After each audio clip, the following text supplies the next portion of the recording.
Hey guys, what's up?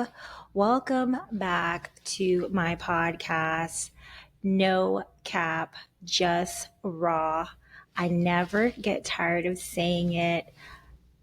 I am super duper stoked to be here with you guys.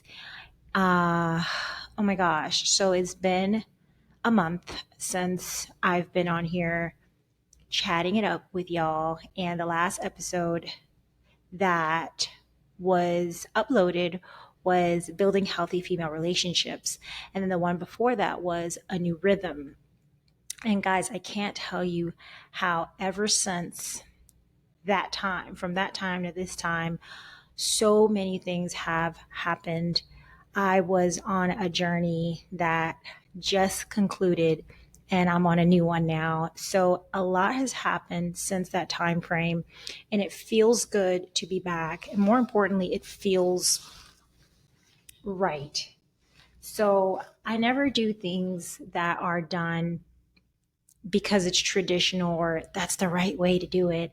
I always do things based on the leading of the Ruach HaKodesh. And I let him lead me in every aspect, especially with this podcast. The idea came from him anyways. So I'm never going to come on here and post.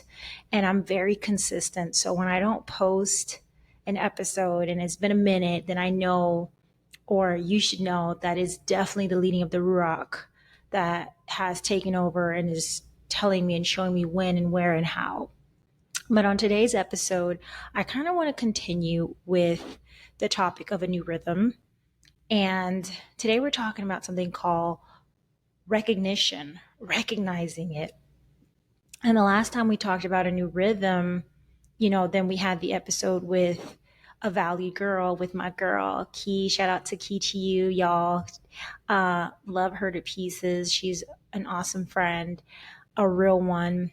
And she did that episode with me of a valued girl. And just know we will be back with a valued girl real soon. But right now, we need to talk about this and we need to carry out. And the next few episodes will just be kind of a continuation of that. It's a series in a sense. So New Rhythm was definitely where I was at, and I'm still living and walking in it. And now we're talking about recognizing it, right?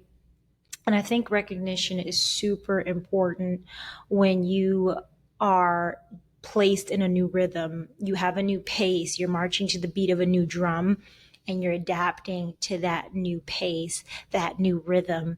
And it's unfamiliar. It's unfamiliar territory. It doesn't feel like anything you've ever been in or done before. And I think that's awesome. That's the cool thing about life. As long as you're living and breathing, you can start over as many times as you need until you get it right. If you're here, it's because the Ruach still has a plan for you. He still has a purpose on your life that needs to be carried out. And so there's no shame in that. And I think you need to own that, but you also need to recognize it, right? And so I was in the start over phase with a new rhythm. And when I didn't post, I had all that time to really adapt to that new rhythm. And I'm adapted to it now to the point where it's who I am. It's so ingrained in my nature, right? So, what happens in the recognition process? So, I want to share with you three things that are key that I know that occurs in the recognition phase when you have started your new rhythm, right? And I don't know who I'm talking to. I don't know where you are in life. I don't know what season you're in. But I know this season, I'm speaking to those who are in the same similar season as me. I'm in the recognition phase. I've recognized what has happened in me and I'm living it to the fullest and I'm loving it. So the first thing that happens in the recognition phase is that you begin to adapt. That's the first and foremost thing. Adapting takes time. Adapting requires a lot of push and consistency, right? Because when you're adapting to a new phase or a new thing, and see, the Ruach knows, the Most High knows that the adaptation process isn't easy as well, because you're just like, I don't get this. I've never been here before. I don't know how to navigate this. But the cool thing is that The Ruach, he is the helper. He's the spirit of truth. He's the comforter. He is there to help. He's there to guide. So you're never alone in the adaptation phase because he's guiding you through that process and you have to trust it, right? And so as I was adapting in this new rhythm, there was a lot of hiccups. There was a lot of new challenges that brought on frustration from time to time. And when the frustration came, I wanted to dip back to having responses that I would have in the past with the old rhythm. And it didn't happen. As much as I looked for the old response, I couldn't find it because I'm just so different. I'm so 360. I'm living in such a 360 that I will look for the old and I cannot find it. And that's how you know that you're adapting, right? You're going to be placed in similar situations that you're placed in before in your old nature. And you're going to look for your old nature's response. And when you don't find it, that's how you know you're adapted. And that's how I knew that's how I began to adapt because I had to see it. I had to recognize the fact that I see recognition. I had to recognize the fact that, wait a minute, I'm so different. I'm so different that I don't even have similar responses. I'm not so monotone. Uh, I'm not so, what is the word? I'm not so passive aggressive in any kind of way. I'm just really, really in tune with what I feel, how I feel. And I don't just not say anything when something happens that I don't like. I say some things because my response is not the same.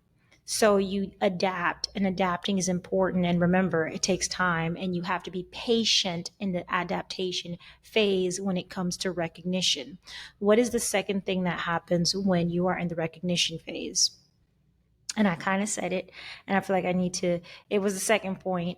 But the second point thing that happens is that the old is completely phased out.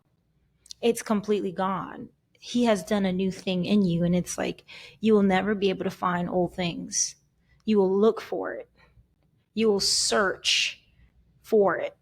You'll search for your old self, and you will not be able to find it because you're dancing to a new beat.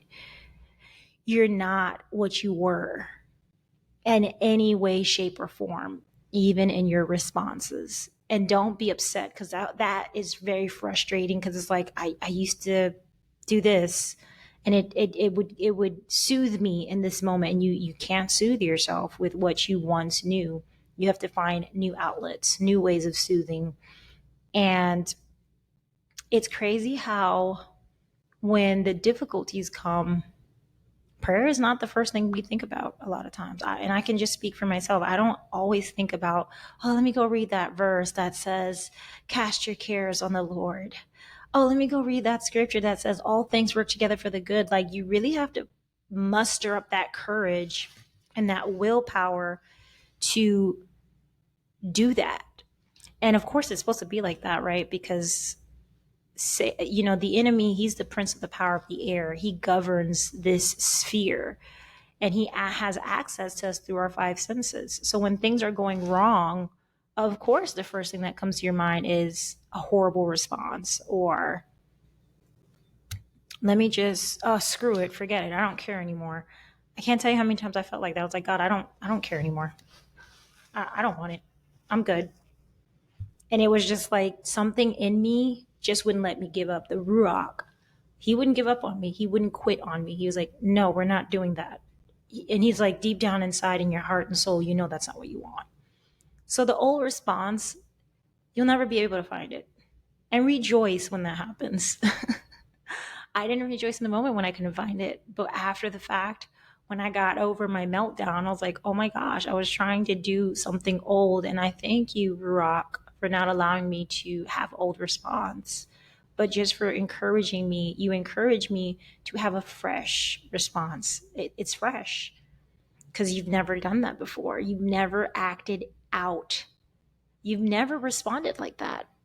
Remember, 90% of life is response and 10% is what happens. So how you respond to a situation will always 100% of the time dictate the outcome. Yes, there's faith.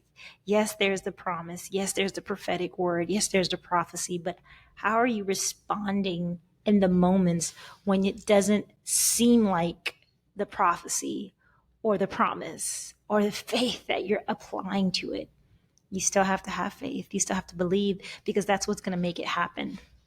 So, yes, point number 2, you will look for your old self and you will not find it. And I think the third and final thing that I think is really encouraging and I think is important is you're unrecognizable. Everyone around you, mostly everyone around you, won't recognize you. Even you won't recognize you. You'll look in the mirror and you'll be like, I don't know. There's just something about me that looks different and I don't know what it is. So you will be unrecognizable. And I don't know about you, but that is encouraging. It is encouraging when someone looks at me and be like, oh my gosh, I thought you were, oh my gosh, how did you do that? Oh my gosh, if I were you, I would have kicked her. And you're like, nah, it's okay. I don't, no, that's not me. I'm not going to respond like that. I mean, I understand where you're coming from, but I don't want to do that. And people are just like, what?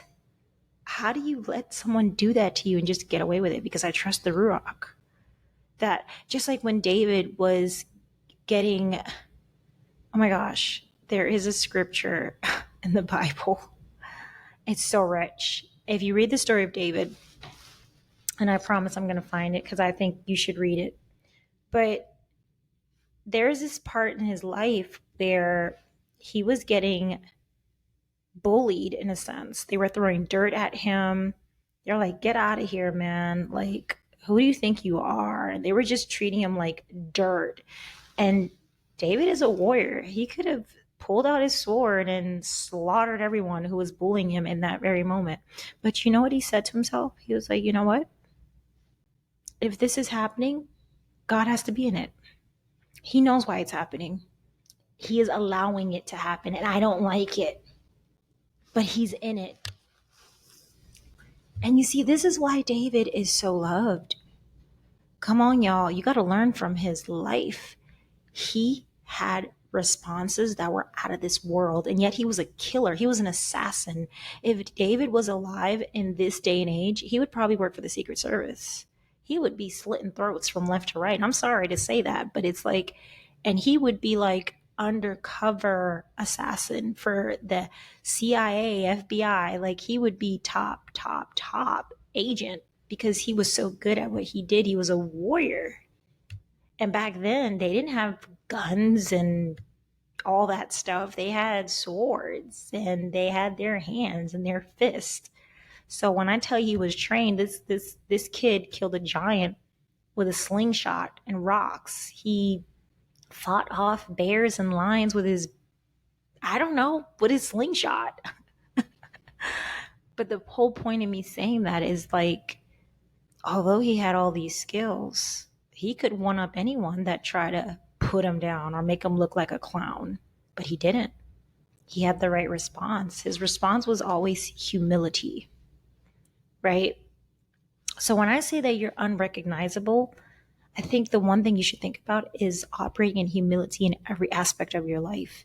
That although, yeah, I don't like what's going on, but why not you? I know that's not a fun. I don't even like when people tell me that. I don't like it. But it's a way of saying like God trusts me so much that he is challenging me at this level. And the witnesses of heaven seeing how I respond, they're applauding me. Yes, there's witnesses in heaven that are watching the unfolding of your journey. Some witnesses in heaven know your name. They're praying for you. They're interceding for you. They know you. And they're like, she's doing great, Most High. She is doing great. I didn't expect her to respond like that. And they're watching the whole thing unfold like a movie. And they're cheering you on. That is so encouraging when I think about that. I don't know about you, but that's super encouraging to think that someone who lived before me is interceding for me on the other side as my life is unfolding. And that gives me the courage to want to do good, to want to have the right response. I'm in a new rhythm. And I've recognized it. I want to give you this scripture so quickly. And I think it's important for you to go and meditate on this. Like once you're done watching this, you get a chance to read this.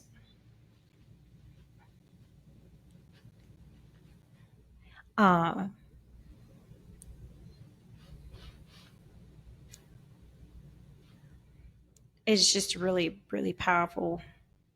Okay, so it's 2 Samuel chapter 16,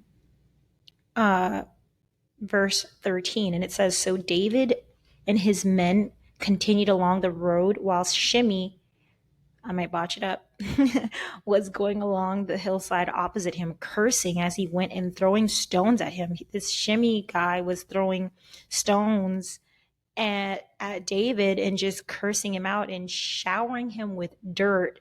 Y'all hear that? Showering. You know what showering is? You know when you get in the shower and you turn on the water's continually pouring. He was showering David with dirt. David could have pulled his sword out, went up that hillside, and slaughtered that man, but he didn't. What did he do? Verse 14, the king and all the people with him arrived at their destination exhausted, and there he refreshed himself. So all this is happening. And look what he said. If you read before that, in verse 12, before what I read with the Shimei showering him and throwing stones at him, in verse 12 it says, he said, "It may be that the Lord will look upon my misery and restore me his covenant blessing instead of his curse today." So he didn't always, and then also in verse 10 it says, "But the king said, what does this have to do with you, your sons of Zeruiah? If he is cursing because the Lord said to him, curse David, who can ask, why do you do this?"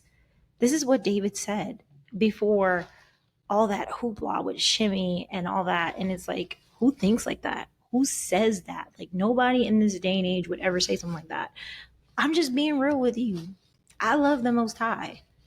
And I don't always feel like that with every situation. Some situations I'm just like, this is not fair. Like, why do I have to go through this? Why can't you just turn it around? And it doesn't always happen like that. So I don't know who I'm talking to. I don't know who's listening to this right now, but I just want to tell you that you are in the recognition phase. I've recognized it already. I've lived through it. That's why I can talk about it. But if you started your new rhythm and it's already begun, you need to start recognizing it. You need to start embracing who you are. You got to own it. And that's all part of the recognition phase. This is how you're going to begin to walk in this overflow, this abundance that is like in every area of your life. You're going to have, John 10:10 says it. The enemy comes to steal, kill, and destroy, but the Most High came that you may have life and life more abundantly. So embrace that. Embrace this place you're in, because there's going to be so much abundance and overflow that comes into your life as a result of you recognizing it, living through that recognition phase. And there's another step to it, but we're going to have to talk about that next week. So thank you guys so much for rocking with me on this episode of Recognition. If you didn't watch A New Rhythm, I would encourage you to go back and watch it. Also check out A Valued Girl series, Building Healthy Female Relationships. Shout out to Yuki. Love you, girly. Can't wait for us to do another episode of A Valued Girl. But in the meantime, y'all, enjoy this episode. Share it with somebody. Rewatch it. Give it a thumbs up. Give it a like. Leave a comment below and tell me what you thought of it. Follow us on the gram. We are also on TikTok. And give this YouTube channel a subscribe so I can continue posting episodes for y'all every week. And I'm here every Wednesday. Love y'all to pieces. Again, thank you for rocking with me. The Most High loves you more importantly. And I'll see you guys on another episode of No Cap. Just rock.